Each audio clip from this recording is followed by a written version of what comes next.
Акыркы күндөрдө мен окурмандарым, угармандарым бир аябай өтө көйгөй маселени козгоп, менден көп суроолорду берип атат да. Бул тема эмне үчүн төрөбөй калат деген суроодо.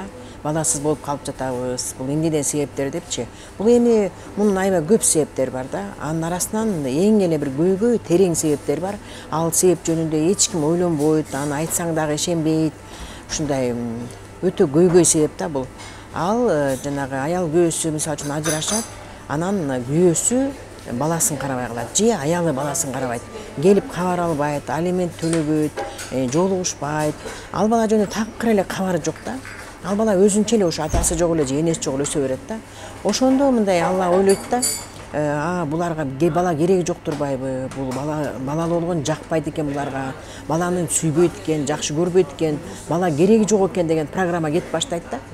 Ошондо ошол тукумда сөзсүз бир 7-чи поколениянын ар бир жеринде сөзсүз ушул программа иштеп кетет да.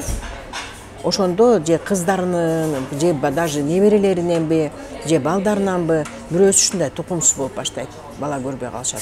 Бул өтө көйгөй маселе. Эгерде ушундай көйгөй маселеңиздер болсо дагы бизге кайрылсаңыздар болот.